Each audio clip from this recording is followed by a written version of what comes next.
100% እርግጠኛ ነኝ። ዛሬም ነገም ከነገም ወዲያ በቃ ምንም አይነት ክፍተት አታገኙብኝም። አይነት አእምሮ ነው ግን ያለው ሰው በግልጽ ነገሮችን እያስረዳ ሰው በግልጽ ነገሮችን እየነገረ ለመረዳትም ሆነ ለማስተዋል ምንም አእምሮ አልተከፈተም። በጣም የሚገርመው ነገር ችግር የለውም። እሺ አይከፈተም። ከመጠን አምሮብሻል፣ አምሮባታል። ጭራሽ ያላሰብኩት ነገር ነው። እመኚኝ ሄርሜላ፣ ሩታ ምን አለሽ በይ። ጊዜ ሊፈጅ ይችላል፣ እግዚአብሔርን ጊዜ ሊፈጅ ይችላል፣ ወራት ሊፈጅ ይችላል፣ ወራት ሊፈጅ ይችላል። አመታት አላችሁ፣ ወራት ሊፈጅ ይችላል። እኔ እና እሱ አንድ ላይ ነው የምንሆነው።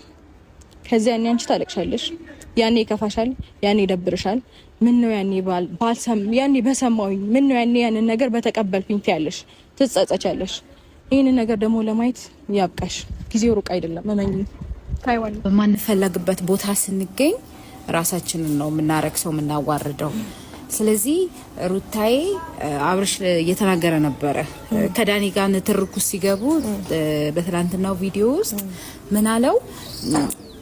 እሷም የራሷን ኑሮ ደስ ብሏት እየኖረች ነው፣ እኔም የራሴን ኑሮ ደስ ብሎኝ እየኖርኩኝ ነው።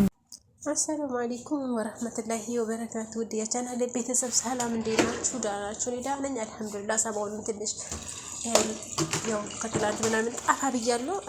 ቪዲዮ ላይክ፣ ሼር፣ ሰብስክራይብ እያደረጋችሁ ጀምሩ እና ማለት ነው። እንግዲህ ሩታዬ ዛሬ አልቅሳ አብርሽን ልጅህን ወሰድና እኔ ሌላ ሀገር ልሄድ ነው ብላ ብትልም አብርሽን የሆነ ነገር የሆነ ተንኮል አስብሽኝ እንደሆነ ስለሚገባኝ ከዚህ በኋላ በእናንተ ተንኮል እኔ አንተን አልተሳሰርም ብሎ እንግዲህ ልጁን አልፈልግም እኔ ወደ እናትሽም ወደ ፈለግሽበት ወሰጂ ብሏታል።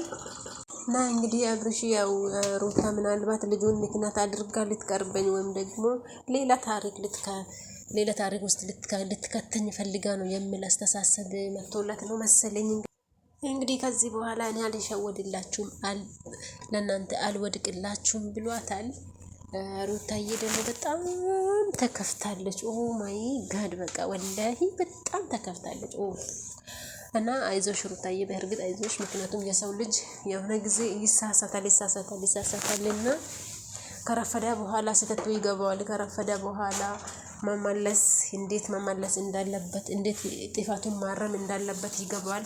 አንቺ ጥፋትሽ በገባሽ ሰዓት ላይ ደግሞ ነገሮቹ ረፍዶ ነው እያገኘሽ ያለሽው። ለሰው ልጅ ይረዳል እና ተረድቼሻለሁ። ባይዘወይ ቢካውዝ አሁን አንቺ አብርሽን መመለስ ትፈልጋለሽ፣ ግን አብርሽ ደግሞ መጀመሪያ ከአንቺ ጋር የነበረው ንትርክ ጭቅጭቅ ምናምን እሱ አይምሮ ላይ ተስሏል። ያ ነገር ልቡን አሳምሞት ስለሆነ መመለስ አይፈልግም እና አብርሽ ያው እንግዲህ በጣም እንደቆረጠለት የሚያሳዩ ዛሬ ከወንድሙ ከኤፍሬም ጋር ራሱ ሲያወራ እንዳያችሁት ከሆነ በጣም እኔ ሩታ ባትኖር ራሱ ነው ያላውከ ሩታ ባትኖር ራሱ አፍዋን ይቅርታ ሄርሜላ ባትኖር ራሱ ሄርሜላን ባልተዋወቃት ራሱ ከሄርሜላ ጋራ የፍቅር ግንኙነት ባልጀመረ ራሱ ከሩታ ጋራ ላይፌን መቀጠል አልፈልግም። ገባችኋ? ከሩታ ጋራ ትላንትና የነበረኝን ድብደባ፣ ትላንትና የነበረኝን ስድብ፣ ትላንትና የነበረኝን ግፊት ዛሬ መኖር አልፈልግም እና ሄርሜላ ስላለች እና ለሄርሜላ ቀለበት ስላደረኳት አይደለም የሚል በጣም የውስጣዊነቱን ለወንድሙ ነግሯል። ወንድሙም ደግሞ ራስህን አስከብርና እኛን ታስከብረናለህ፣ በአንተ ምክንያት እኛ ተዋርድናል፣ የ6 ወር ልጅ ይዘክ ለሌላ ሴት ቀለበት ስታደርግ እና እኛ ሙሉ ቤተሰብ ተዋርደህናል ምናምን ስለው እኔ የተዋረድኩት እናንተም የተዋረዳችሁት ያኔ ሴት እጇን ስታነሳብኝ ነበረ። ያኔ ሴት እንደፈለገች ስትመታኝና ስትሰድበኝ ነበር አንገታችሁን የደፋችሁት እንጂ ዛሬ አይደለም። ዛሬ እኔ ራሴን አውቄ ነቃስል ነው ወይ አንገታችሁን የምትደፉትና ክብራችሁ ዝቅ የሚለው ብሎ በጣም እንደቆረጠለት ነው ለወንድሙ የነገረ። ሩታዬ ደግሞ ምስኪን እንዲመለስ ስለምትፈልግ የመጀመሪያ ፍቅረኛ የመጀመሪያ ባሏ ስለሆነ ተስፋ አልቆረጠችም እና ያው ይመለስልኛል የሚል ተስፋ ስለያዘች ነው። ሄርሜላንም እንግዲህ አማታልልሽም ወራት ምናልባት ቢፈጃብኝ እንጂ አብርሽና እኔ አንድ ላይ እንሆናለን እመንኝ፣ አንቺ ግን ትለቅሻታለሽ ብላታለች። ሄርሜላም ሀሳብ ውስጥ ገብታለች። ብትሆንም ሄርሜላ አሁን ደግሞ አንቺ የሚያምርብሽ የመጀመሪያ ዝምታሽ ነው። በዚህ አጋጣሚ ሶሪ ከምርኔ አንቺ መጀመሪያ ጸባይ ያለሽ ዝም ያልሽ ነሽ። ዛሬ ቀለበት ስታደርጊ ደግሞ ወሬ እኔም እኮ ማውራት እችላለሁ አውቅን እንጂ ዝም ያልኩት የሚል እንትን ነው ያመጣሽው መሰለኝ። በጣም እያወራሽ ነው። አታወሪ። አንቺ የሚያምርብሽ እንደ መጀመሪያሽ ዝም ማለት ነው። ስትገፊ ሀቅሽ እያወቅሽ ዝም በይ ማለት ባይሆንም በአብርሽና በሩታ ምክንያት ግን ብዙ ባታወሪ አሪፍ ነው። ምክንያቱም እነሱ ክፉንም ደጎንም አብሮ ያሳለፉ ጥንዶች ነበሩ። ዛሬ ላይ ጊዜ ደርሶ ቢያለያያቸውም ትናንትና አብሮ ነበሩ። አብሮ ወጣ ወረዶችን አይተዋሉ። ሩታዬም ደግሞ እንግዲህ እኔና አብርሽ ሰርተን ይህን የተለወጥ ነው ብለሻል። ለሷ አንቺ ሰርተሽ መለወጥሽን የምታስረጃት ነገር የለም። ሁሉም የሚያውቅ ነገር ነው። ቢሆንም ግን ስራና ፍቅር ይለያያል። ብርና ፍቅር ይለያያል። ብር ስላለ ብቻ ፍቅር አለ ማለት አይደለም።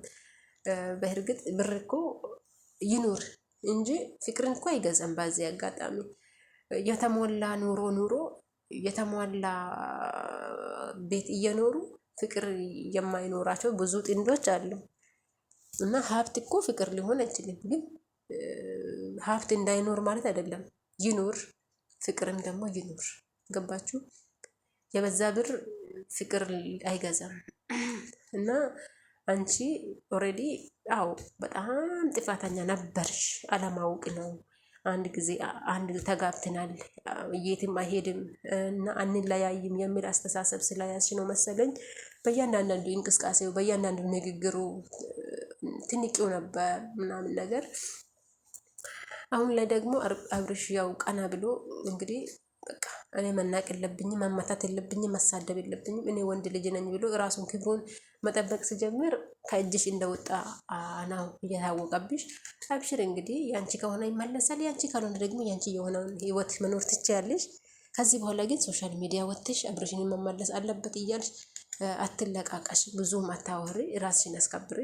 ወላሂ ቤተሰቦችሽ ራሱ እኮ ወጥቶ እንደምታይ አይደለም እንደ ራስሽን አስከብሪ፣ እኛንም አስከብርን።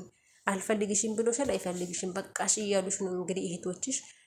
አንቺ ደግሞ እህቶችሽ ብቻ ሳይሆን ራስሽን ማድመጥ አለብሽ። የማይፈልግሽን ሰው ከተከታተልሽው ደግሞ ኢቨን እየራቀሽ ነው የሚሄደው። ሶ አሁን አብርሽ ቀለበት በዚህ ወር ውስጥ ሊያስር አልፈለገም ነበር፣ ግን አንቺና ዳኒ ሜሪ የምታደርጉት ድርጊት ቀለበት እንዲያስር አድርጎታል ማለት ነው። ለወንድሙ ሲነግር ኦልሬዲ ሰምታችሁታል። ምናልባት የዛሬ 4 ወር 5 ወር ወይም ደግሞ የዛሬ አመት ነበር ሊያስር የፈለገ፣ ግን በእናንተ ምክንያት ይኸው ቀለበት